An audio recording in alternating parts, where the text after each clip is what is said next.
Well, hi everybody. Welcome to Sam's Doing Stuff. What am I doing today? Well, first let's go see how Mom and Dad are doing.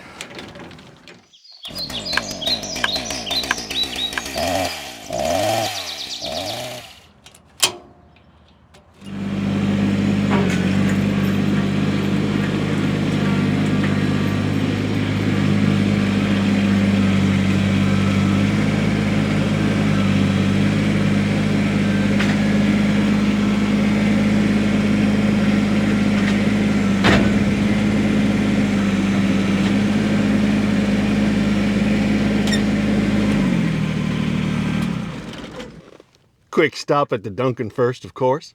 Oh, he didn't come over here just to be social. Yeah, I gotta do some work. So this is, of course, where they used to keep the firewood up front here. And you've seen me do it. We wheelbarrow it all the way to the back porch. And like I said, when that machine comes this year, not doing this anymore. Nope, so it's time to clean this all up.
So here you're about to see me almost roll the tractor. I'm about to put this in the back of the trailer and boom!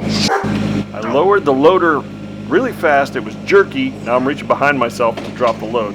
That's the only thing that saved me. So what do we learn from this? First of all, I didn't have enough ballast because I didn't think I was going to be lifting anything that heavy. I wasn't going to be lifting anything over 300 pounds.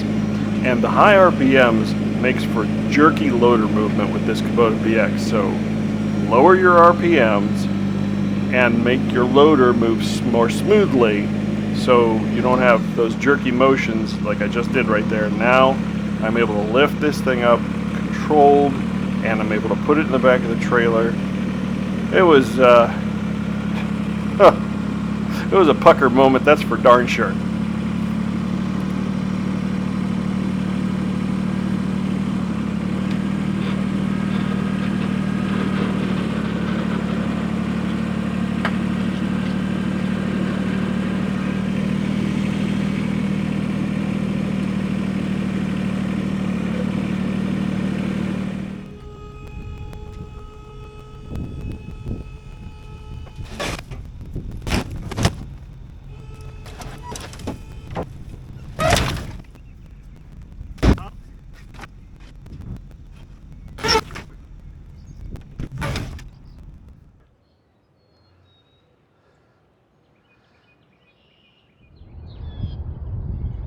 Well, that sure is a whole lot better.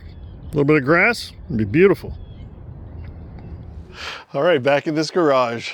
They say they got something for me here. Something I might be able to use. This is gonna be kind of cool. Right back in this corner. Look at that.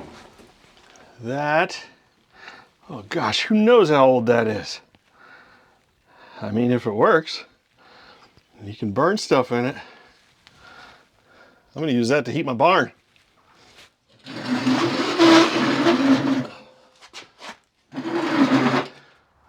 So I think out of everything that happened today, this is by far the coolest. I have no idea how old this is, what brand this is. I've got to talk to my dad, see where this came from. Yeah. He did walk with the cane today, by the way, which was kind of cool. It was actually very cool.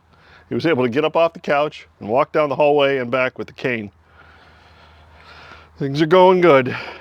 Yeah, I gotta talk to him about this. So there's a couple of pieces that came with it. This thing, what does it say on it? MOD146COM, I think.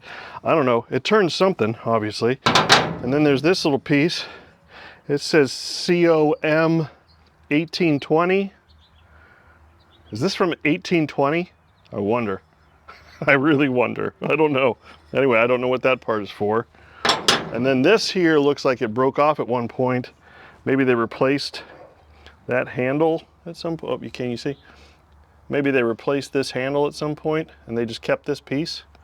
That looks identical to that. It's got this little damper here for letting oxygen into the fire. And then of course the door here opens. And look at that, there's some wood in there. You think that wood is seasoned? It's probably 100-year-old sticks. Oh my goodness. Yeah, no fire brick in there, it's all steel. Yeah. Number 18B, I think that says.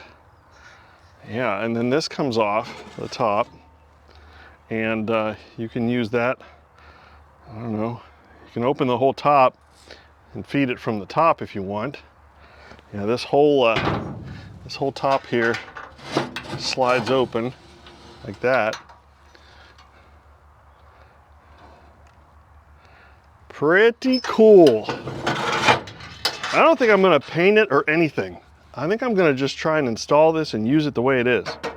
It's thin metal. It's not cast iron. The outside of it is kind of like a burn barrel almost. Yeah, very thin metal. These are cast pieces. All these other pieces are cast. This piece even here on the front, I think, is either forged or cast.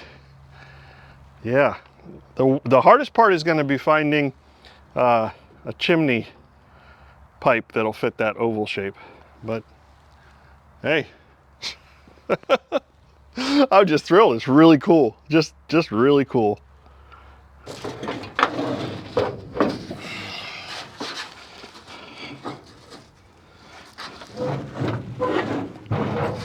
It's heavy, but it's not too heavy, I don't think. Oh, probably good to use a hand cart for this. Yeah, hand cart. Well, I found out where this piece came from. It's right here. Yeah, that little piece broke off of there. Wonder if I can just JB weld that. I don't have the skills to weld cast iron. I know you got to have specific type of welding, but I think JB Weld would hold that together. And this is the ash pan, and guess what? Of course, it's full of ashes. Let's go ahead and empty that.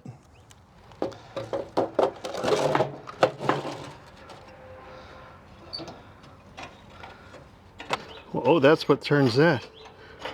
Okay, so that's what this piece is for right here. What does that turn? Well, it turns, whatever it is. So that is for turning those grates, probably to let the ashes down. Yeah, that's pretty cool. Yeah, a hand cart is definitely a good way to move this thing. Wouldn't you know, as I was moving it, I found a serial number plate on the back. I'm gonna take a picture of that, maybe we can read it better. All right, let's see what this says. All correspondence regarding this article always mention model number 143109, it looks like. Order replacement parts by mail or through any of our retail stores. Sears, Roebuck and Company, USA. I don't see any dates, darn it. Model number 143109. Huh, cool. So I just Googled Sears Roebuck wood burning stove 143109, and I'm not finding any information on this. You know, I did find out that the lifespan on a wood burning stove is 10 to 20 years. I'm guessing this is a little older than 10 to 20 years. I'm still going to use it, light a fire and see what happens. Well, if we're going to test it, we're absolutely 100% not going to test it in the barn. So, got it out here in the open on the concrete. Might as well burn the wood that's already in it. But, of course, I have just loads and loads of scrap, always. And, you know, need something to do with it. I don't know how much heat this is going to put out. I'm not guessing a lot, but it's a heat source. If I can, you know, use it in the barn and have some source of heat, great. But before we put a stovepipe on this and, you know, get too crazy, let's just light a little fire in here, see what happens. This is fat wood, by the way. If you break fat wood in half, it gets little tiny splinters and it lights super easy. So we're just gonna stuff some fat wood in there.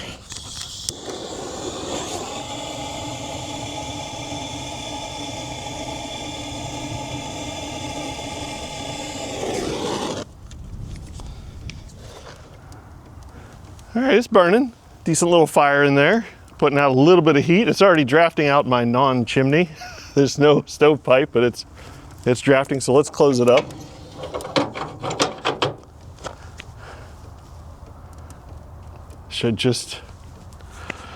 I want to see how hot it gets. That's what I want to see, and if it can stand the heat. So let's fast forward and see what happens. It's making some heat. And while it's ramping up, I do want to let you know I talked to my dad. He said his dad bought this when my dad was about, early teens, maybe 13, 14 years old. Now, I never met my Grandpa Easton. My dad's dad passed away when my dad was 15, but he bought this just before that. And they said they used it in their house in New York State.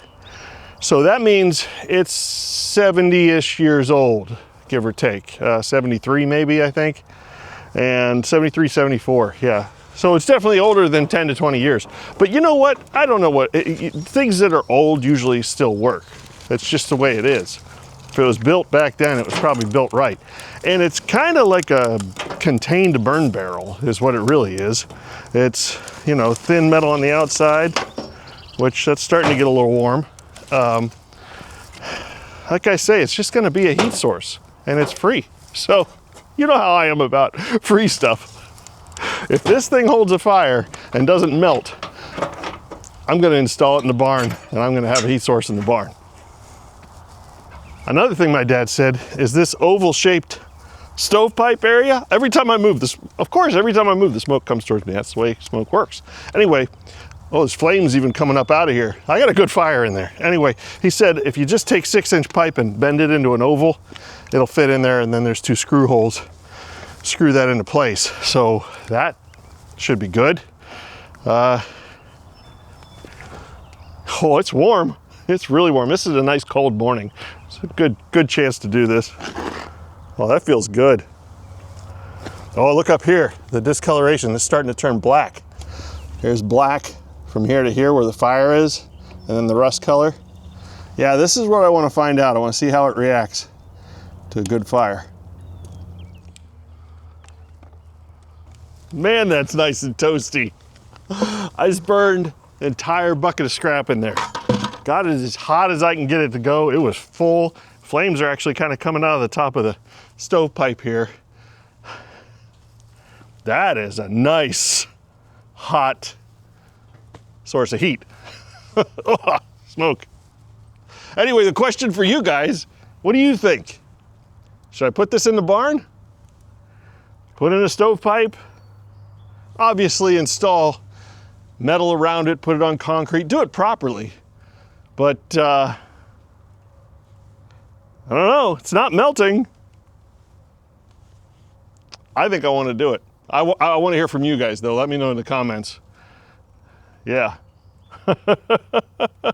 I got plenty of scrap. You know how much stuff you get when you're splitting wood, all the scrap that you get from there. And now I got a place to burn it. Man, I cannot believe the amount of heat that's coming off of this. Yeah. Oh, yeah, it's a risk. It's a risk. Is it worth it? I'm leaning towards a yes. I mean, I want to put a wood burning stove in the barn no matter what. It's just, do I put this one in? And I don't know, it seems to be working fine. It's drafting properly. It's not melting.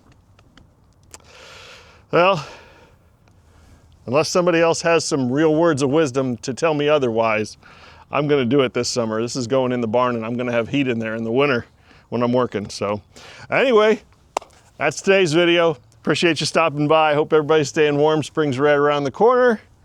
And you know, with all the nice weather, we're probably gonna stop working the basement. I'll work in the basement when it's a bad day, when it's a rainy day, you know, but everything else is gonna be outside. I'll keep you updated whenever there's an update on the basement. I'll show you what I've done, but I wanna get this installed in the barn. Yeah, anyway, appreciate you stopping by, and we'll see you next time when I'm doing more stuff.